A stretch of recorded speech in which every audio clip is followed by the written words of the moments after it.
이 세상에서 무서운 사람이 있다고 한다면 겁없는 사람일 것입니다. 하나님을 두려워하지 않고 양심에 화인 맞으며 사람들을 무시하는 그런 사람은 말릴 수 없을 겁니다. 안면몰수하고 얼굴에 철판을 깔고 살아가는 사람, 위아래가 없이 자기의 뜻대로 살아가는 사람, 자기의 감정과 기분대로 살아가는 사람, 아마 이런 사람은 못 말릴 겁니다. 만일 이런 사람이 권력을 가지고 있다고 한다면 그 세상은 어떻게 될까? 날마다 피바람이 불고 막 끔찍한 세상이 되지 않을까 하는 생각이 듭니다. 예수님은 오늘 본문에서 바로 그런 사람을 소개하고 있습니다. 오늘 본문 2절의 말씀은 어떤 도시에 하나님을 두려워하지 않고 사람을 무시하는 한 재판장이 있다라고 말씀해 주고 있습니다. 비유입니다마는 하나님을 두려워하지 않는 사람, 그리고 사람을 무시하는 사람, 그런 사람이 재판장입니다. 그럼 그 재판은 그 재판장의 멋대로 하게 되는 세상이 될 것입니다. 참 인정사정 없이 정말 참 힘들고 어려운 삶을 살 수밖에 없는 상황이 펼쳐집니다. 그런데 오늘 본문은 놀랍게도 그런 재판장의 마음을 녹이는 한 과부의 말씀을 하고 있습니다. 이 과부는 힘이 없습니다. 권력도 없고 백도 없고 돈도 없습니다. 근데 그 과부가 하나님도 두려워하지 않고 사람도 무시하는 그런 재판장을 두 손 들게 만드는 능력을 가지고 있었습니다. 그것은 다른 게 아니었습니다. 오늘 성경 말씀은 이렇게 얘기를 하죠. 그가 얼마 동안 듣지 아니하다가 후에 속으로 생각하되 내가 하나님을 두려워하지 않고 사람을 무시하나 이 과부가 나를 번거롭게 하니 내가 그 원한을 풀어주리라. 그렇지 않으면 늘 와서 나를 괴롭게 하리라. 많은 돈을 들여서 그 재판장의 마음을 녹인 것, 뇌물을 줘서 녹인 거 아닙니다. 정치적인 협의를 하고 그래서 이 과부가 자기의 원한을 푼 것이 아닙니다. 막강한 힘을 빌어서 압력을 넣어서 재판장의 마음을 움직인 것도 아닙니다. 여론몰이를 한 것도 아닙니다. 단지 이 과부는 날마다 재판장을 찾아가서 자기 억울한 원한을 들어달라고 요청한 것, 떼를 쓴 것밖에 없습니다. 이 과부는 힘도 권력도 돈도 없었지만 단지 그 속에 있는 말릴 수 없는, 견딜 수 없는 그 한이 재판장의 마음을 두 손 두 발 들게 했습니다. 그 도시에 한 과부가 있어 자주 그에게 가서 내 원수에 대한 나의 원한을 풀어주소서 이렇게 했다고 말해주고 있습니다. 과부가 재판장의 마음, 하나님도 두려워하지 않고 사람도 무시하는, 누구도 말릴 수 없는 그런 재판장을 두 손 두 발 들게 한 것은 바로 이 과부의 원한이었습니다. 억울한 마음, 그 한 맺힌 마음이었습니다. 그렇습니다. 억울함을 당한 이 과부, 할 수 있는 게 아무것도 없었습니다. 돈도 없고 권력도 없고 또 힘도 없으니 그가 할 수 있는 일은 그저 날마다 재판장을 찾아가 자기의 사정을 들어달라고, 자기 원한을 풀어달라고 울며 불며 하는 것밖에 없었습니다. 그렇습니다. 이 한 맺힌 마음은 잠을 자지 못하게 만듭니다. 이리 뒤척 저리 뒤척 그 한에 맺혀서 잠을 이룰 수가 없습니다. 밥맛을 잃어버립니다. 그렇습니다. 온 삶을 지배하는 것이 그 사람의 한입니다. 그가 그런 한으로 가만히 있을 수가 없어서 그는 아무것도 가진 게 없지만 재판장에게 날마다 찾아가 졸음으로써 재판장이 지겨워서, 재판장이 번거롭게 하니까 견딜 수 없어서 결국 두 손 두 발을 들게 된 것입니다. 주님은 이 비유의 말씀을 왜 주셨습니까? 1절 말씀에서 이렇게 말씀하고 있습니다. 예수께서 그들에게 항상 기도하고 낙심하지 말아야 할 것을 비유로 말씀하셨다 그랬습니다. 우리가 항상 기도하고 낙심하지 말아야 할 이유를 정말 하나님을 두려워하지 않고 사람을 무시하는 재판장, 그가 두 손 두 발 드는 비결은 뭐였느냐? 날마다 원한 풀어달라고 재판장에게 찾아가 조른 것이다 라고 하면서 주님은 이렇게 말씀하십니다. 불의한 재판장이 말하는 것을 들으라 하물며 하나님께서 그 밤낮 부르짖는 택하신 자들의 원한을 풀어주지 않겠느냐, 그들에게 오래 참으시겠느냐, 이렇게 말씀하십니다. 여러분, 기도하다가 하나님이 내 기도를 듣지 않는 것 같아서 낙심한 경험이 있으십니까? 기도해도 주님이 잘 안 들어주시는 것 같습니까? 낙심하지 말고 오늘 본문 말씀을 믿고 여러분 주님 앞에 부르짖어 여러분의 과제와 여러분의 문제를 해결하고 성취하는 여러분들 되길 주님의 이름으로 축원합니다. 근데 가만히 생각하니까 우리들은 상처받을 일이 없을 것 같아요. 우리들은 낙심할 일이 없을 것 같아요. 왜냐하면 주님 앞에 문제를 내놓고 기도하지 않으니까.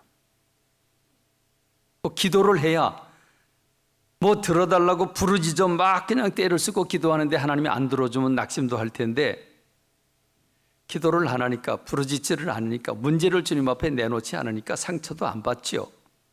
기대를 걸어야 낙심도 하는데 기대를 안 하면 낙심하지 않지요. 여러분, 오늘 본 말씀, 주님이 이 말씀 끝에 뼈 있는 말씀을 한마디를 더 추가하십니다. 그 말씀이 뭔지 아십니까? 인자가 올 때에 세상에서 믿음을 보겠느냐 하는 말씀을 하십니다. 믿음을 볼 수 있다는 겁니까? 없다는 겁니까? 없다는 거죠. 그렇습니다. 오늘 우리들의 문제가 무엇입니까? 부르짖는 기도가 없다는 것입니다. 부르짖는 기도가 식었다는 것입니다.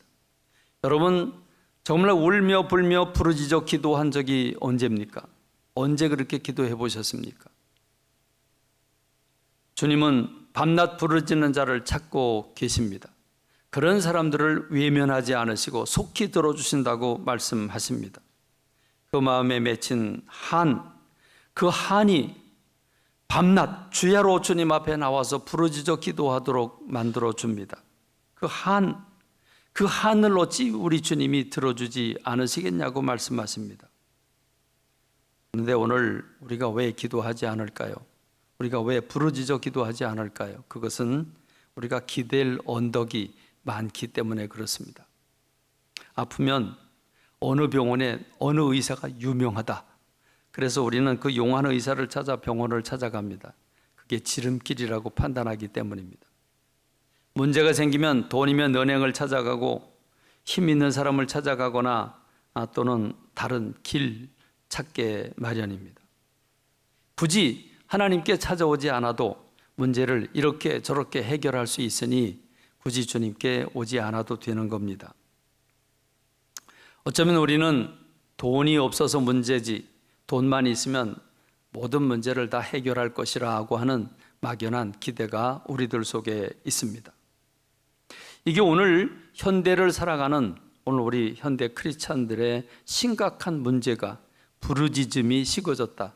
주님 앞에 와 부르짖는 기도가 식어졌다고 하는 것이 오늘 우리들의 가장 큰 문제일 것입니다. 왜 부르짖어 기도하지 않습니까? 믿음이 없기 때문입니다.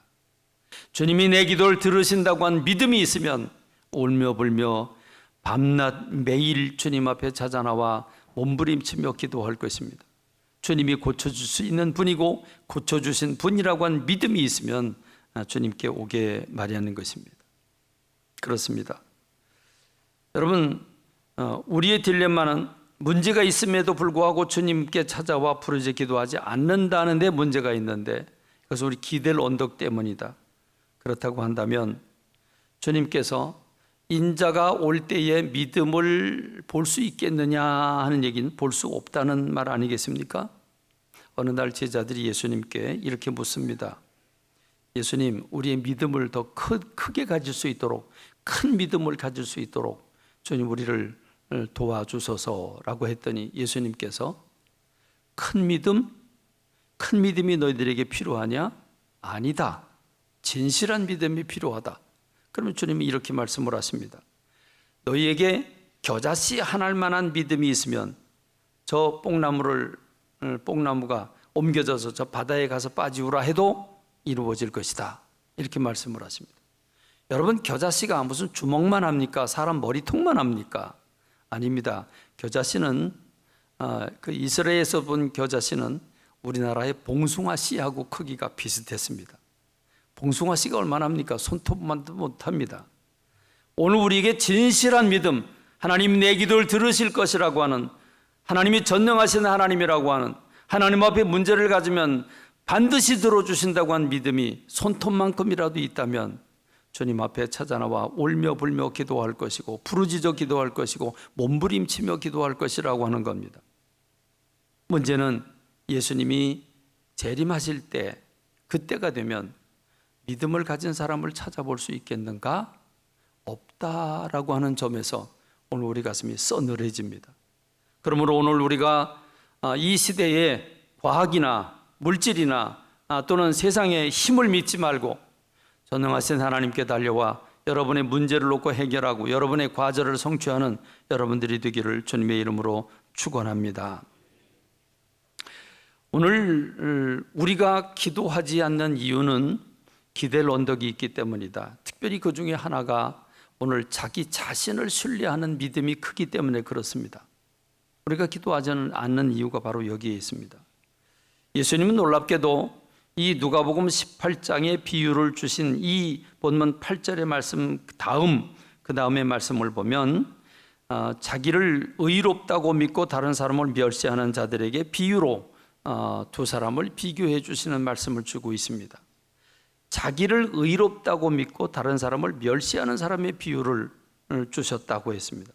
자, 오늘 지금 이 첫 번째 말씀, 이 불의한 재판관과 그리고 힘없는 과부가 어떻게 그 문제를 해결했는가를 얘기해 주면서 믿음이 없어서 문제라고 하는 사실을 우리에게 지적해 주었는데, 왜 믿음이 없는가?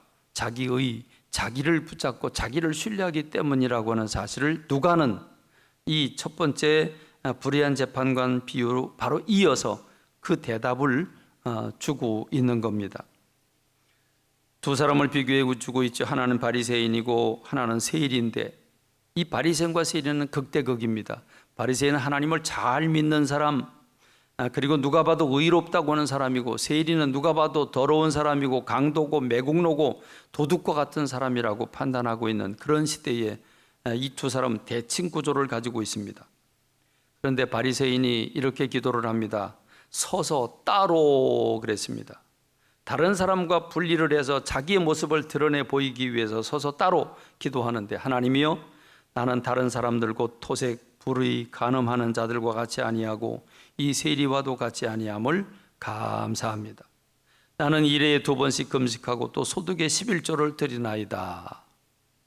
여러분, 이 바리새인이 이런 기도를 드리고 있습니다. 자기를 의롭다고 믿고 있는 사람이 이런 기도를 드리고 있습니다. 그런데 반대로 세리는 많은 사람들이 죄인이라고, 많은 사람들이 도둑놈이라고 손가락질하는 그 세리는 이렇게 기도를 드립니다. 멀리 서서, 감히 제단 앞에 가까이 가지도 못하고 멀리 저 뒤편에서 감히 눈을 들어 하늘을 쳐다보지도 못하고 다만 가슴을 치며 하나님이여 불쌍히 여기소서, 나는 죄인으로소이다. 여러분, 주님이 하신 말씀이 무엇입니까? 내가 너에게 말한다. 저 바리새인이 의인이 아니고 이 사람이 의롭다 하심을 받고 그의 집으로 내려가느니라.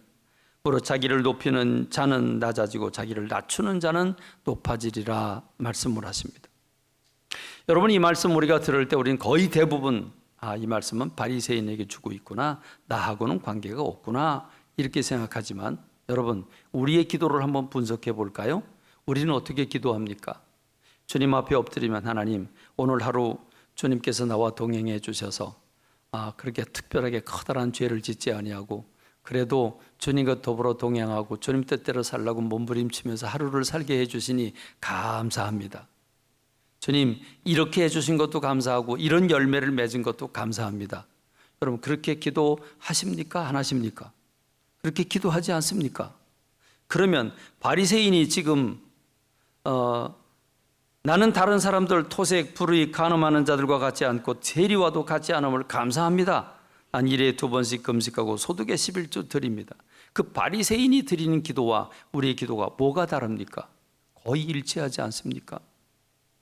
우리가 주님 앞에 엎드려서 감히 하늘을 하늘을 쳐다볼 자격이 없어서 하늘을 쳐다보지도 못하고 가슴을 치면서 하나님이여 불쌍히 여기소서 나는 죄인으로소이다. 여러분 저녁마다 주님 앞에 엎드려서 자기 전에 새벽마다 주님 앞에 달려 나와서 주님 앞에 이렇게 고백하며 기도해 본 적이 있습니까? 자기를 부인하며 정말 하나님 앞에 도저히 엎드릴 수 없는 하나님의 이름을 부를 자격조차 없는 내가 주님 앞에 엎드렸다고 용서해 달라고 주님 앞에 그렇게 기도해 본 적이 있으십니까? 주님 말씀하십니다. 저 바리새인이 의인이 아니라 이 세리가 의롭다 하심을 받았다. 의인이다 라고 판명하고 계십니다. 우리의 죄성은 누가 나에 대한 문제를 작은 것이라도 나에 대해서 누가 얘기를 하면 우리는 온 신경을 거기에 씁니다. 이게 자기중심적인 거죠. 내가 하는 일에 누가 옳다 그르다 하면 견디기 힘들어합니다. 행여 비판이라도 한다면 곧 원수가 되고 말 것입니다. 그게 오늘 우리가 세상을 살아가는 사람들과 관계성 아니겠습니까? 누가 뭐라고 그러면 그런가 보다. 저런 눈으로 볼 수도 있지. 뭐 저렇게 말할 수도 있지. 그리고 아무런 일도 없었던 듯 그렇게 살아가는 사람들을 찾아보기가 쉽지 않습니다. 따지고 항의하고 화를 내고 지적합니다. 내가 지적하지 않으면 견딜 수 없는 마음입니다. 왜 그렇습니까? 자기 의, 나는 믿고 의로운데 아니라고 하니까 화가 나는 겁니다. 우린 자기 의라고 하면 거부 반응이 있습니다. 그래서 우리는 나는 아니라고 생각하지만 사실 현대를 살아가는 오늘 우리들, 저와 여러분 모두는 다 자기 중심적으로 사는 시대입니다.